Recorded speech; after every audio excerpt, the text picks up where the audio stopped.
Hi,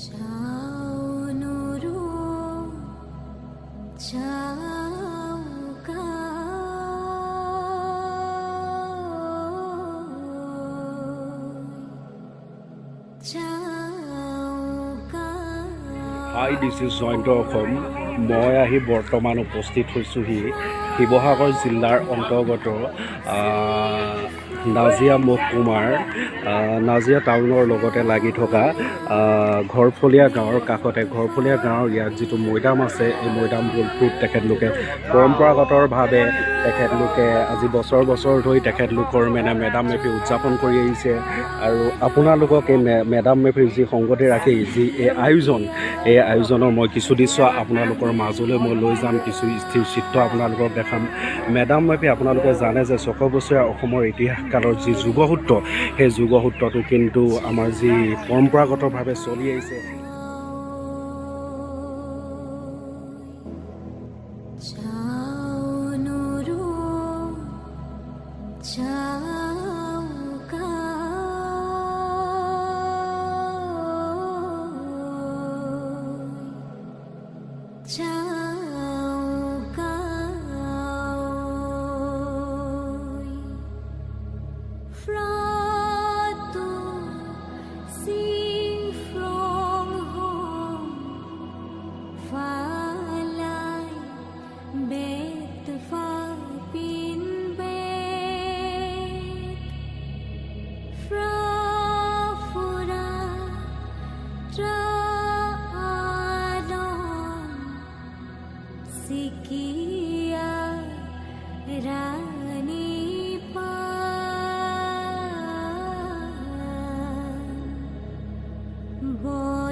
যি মানে আলৌকিক সেই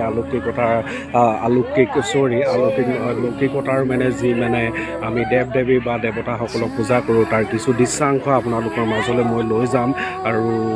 সমগ্ৰ দৃশ্যটো মই মোৰ কেমেৰাত সমগ্ৰ অসমৰ ৰাইজক দাঙি ধৰি দেখাব বিচাৰিছোঁ যে মেডাম মেফি উদযাপনৰ লগত কিদৰে পৰম্পৰাগত যিবিলাক বস্তু সদায় মানে এটা সংগতিপূৰ্ণ হৈ আহিছে যুগ যুগ ধৰি মই আপোনালোকক তাৰে কিছু দৃশ্য দেখাইছোঁ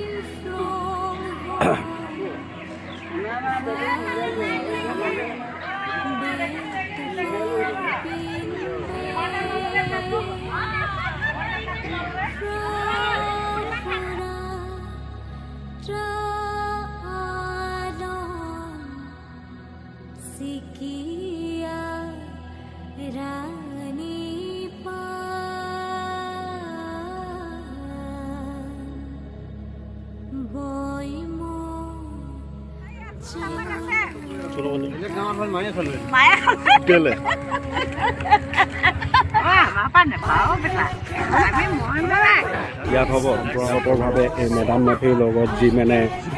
মেডাম মেফি আয়োজন কৰি আছে এই আয়োজনৰ লগত সংগতিপূৰ্ণ ৰাখি ইয়াৰ মানে যিবিলাক ওচৰৰ গাঁৱৰ মানুহ আছে সেই গাঁৱৰ মানুহে ইয়াত মানে কিছু ল'ৰা ছোৱালীবিলাকৰ কাৰণে কিছু চিত্ৰাংকন প্ৰতিযোগিতা হওক বা খেল ধেমালি যি বিকাশ বা কবিতা আবৃত্তিৰ লগত যিবিলাক মানে বিষয়বস্তু সদায় জড়িত হৈ থাকে সাহিত্য সংস্কৃতি যিহেতু সম্বল সেই সাহিত্য সংস্কৃতিৰ লগত মানে যি এক মানে ইয়াৰ ওচৰ চুবুৰীয়া সকলো জড়িত কৰি থাকে আৰু সেই খেল ধেমালি পৰম্পৰাগতভাৱে তেখেতলোকে পাতি আহিছে আৰু সেই পাতি আহিছে এতিয়া আপোনালোকে বৰ্তমান মোৰ কেমেৰাত দেখিছে যে আপোনালোকে যি মানে ইয়াত মানে টেকেলি ভঙা প্ৰতিযোগিতা পাতি আছে টেকেলি ভঙা প্ৰতিযোগিতা হৈছে অসমৰ এক অনন্য পৰম্পৰাগতভাৱে চলি অহা খেল হৈছে এই খেল এতিয়া মানে আপোনালোকে দেখিছে যে এই খেল বৰ্তমানো অসমৰ যিবিলাক গাঁও জুয়ে বা নগৰ সমাজে বৰ্তমান এই খেল আমি দেখিবলৈ পোৱা গৈছোঁ আৰু চ' ফ্ৰেণ্ডছ মই এটা কথা আপোনালোকক দি আছোঁ যদি মোৰ ইউটিউব চেনেলত এটা কথা ক'বলৈ মই আপোনালোকক অনুৰোধ কৰিছোঁ যে ৬০০ বছৰীয়া যি অসমৰ ইতিহাসৰ যি ভৱিষ্যত সেই ভৱিষ্যতৰ লগত যি এটা চুকাফাৰ যি এটা মানে ৬০০ বছৰীয়া ইতিহাসৰ যি মানে অসমৰ যি এক মানে বিৰামহীন যাত্ৰা সেই যাত্ৰাৰ লগত কিন্তু অসমৰ চহা জীৱনৰ প্ৰত্যেকজন মানুহে ইয়াৰ ব্যক্তি সকলোৱে সদায় জড়িত হৈ থাকে সেই জড়িত হৈ থকাৰ যি মানে প্ৰত্যেকজন মানুহৰ লগত যি নিজৰ জাতিটোৰ প্ৰতি যি মানে স্বাভিমানী ব্যক্তিগত এটা মন লুকাই থাকে সাহিত্য সংস্কৃতিৰ প্ৰতি হওক নহওক বা দেশখনৰ লগত যেনেকৈ জড়িত হৈ নাথাকক বা ব্যক্তিৰ প্ৰত্যেক কেন্দ্ৰিক মানুহে যেনেকৈ আগুৱাই গৈ নজক লাগে মই তাৰে কিছু দৃশ্যাংশ আৰু এই মেডাম মেফিৰ লগত সংগতি ৰাখি ওচৰৰ আইতাসকলে বা বয়োজ্যেষ্ঠসকলে কি কৰি আছে আপোনালোকে গোটেই দৃশ্যবিলাক মই আপোনালোকক কেমেৰাত আবদ্ধ কৰি আৰু সকলো মই লৈ গৈ আছোঁ আপোনালোকে মাত্ৰ চাই থাকিব দি আছাম যদি মোৰ ইউটিউব চেনেলটো আপোনালোকে লাইক শ্বেয়াৰ এণ্ড ছাবস্ক্ৰাইব কৰিব বুলি মই আশা ৰাখিছোঁ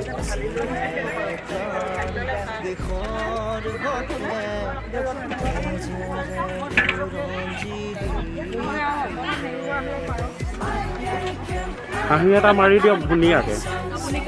গধূলি পঠাই দিম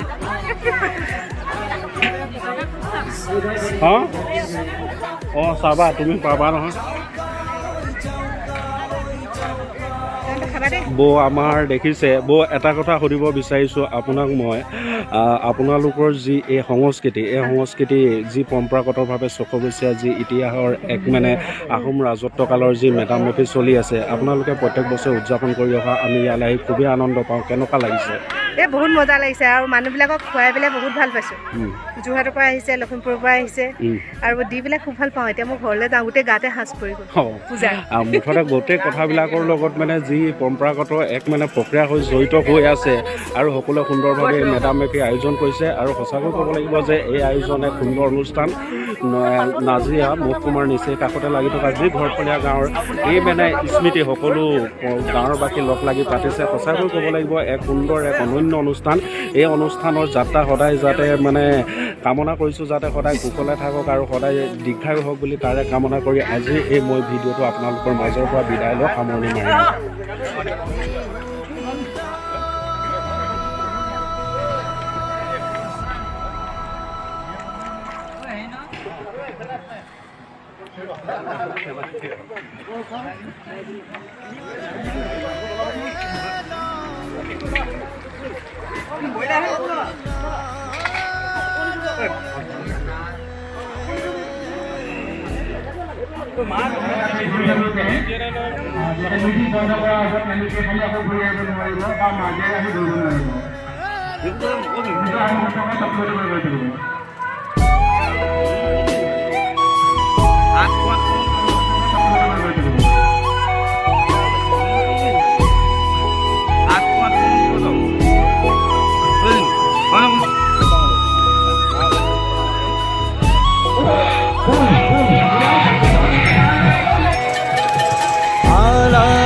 মাৰিম হেজাৰ জনে জাচিৰে প্ৰাণ দেশৰ হকে তেজেৰে বুৰঞ্জীলে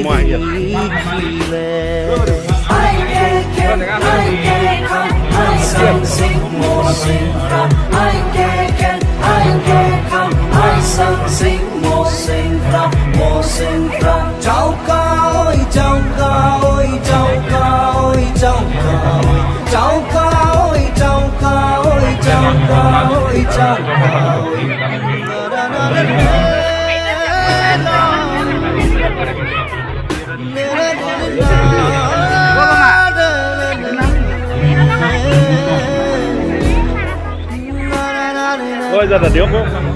điếu không điếu thì mấy nó lên được